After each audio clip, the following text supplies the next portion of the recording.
So Greg, you just finished this little guide today, and tell us a little bit about the piece, where it's at, what inspired you to paint this location. This was just out for a hike in the San Juans, down near where I live, and beautiful autumn day, clouds blowing by in and out, and it just, everything kind of glowed. It was just a spectacular little outing, so that's what I painted. So when you see something, do you look at more the shadows or the light?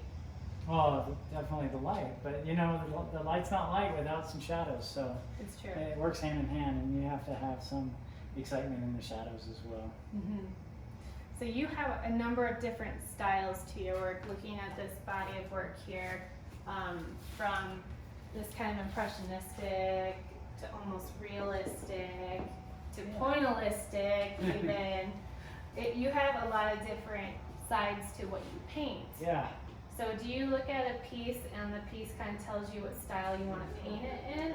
Yeah, it's good. I mean, I like creating moods with my work, and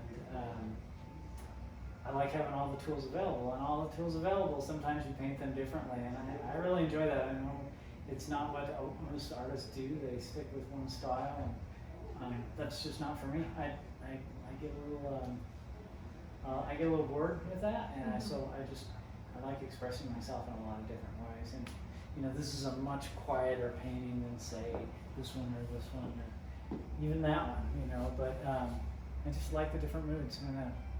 I kind of it's more expressive for me. Yeah.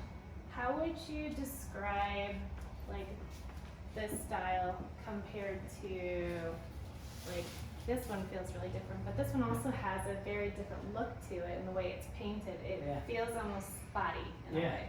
How would you define that? Well, this one's very traditional in my view.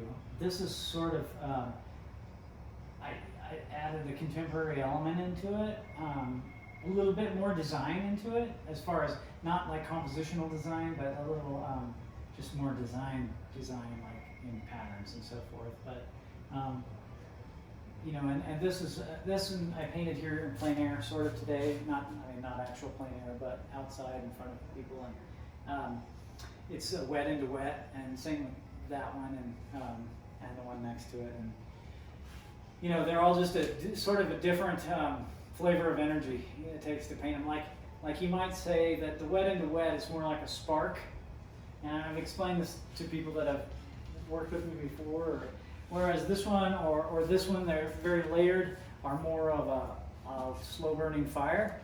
And so there's, you know, I try to make them equally exciting, but in their own language. Slow burning fire is very different than the spark. You know, one's maybe has a little more depth. And if you were talking poetry, maybe a few more lines. Okay. You know, whereas the spark might be something that's just quick, and it's a highly charged energy, but it's fast, whereas this one's more contemplative. Anyway, that's my thoughts on that.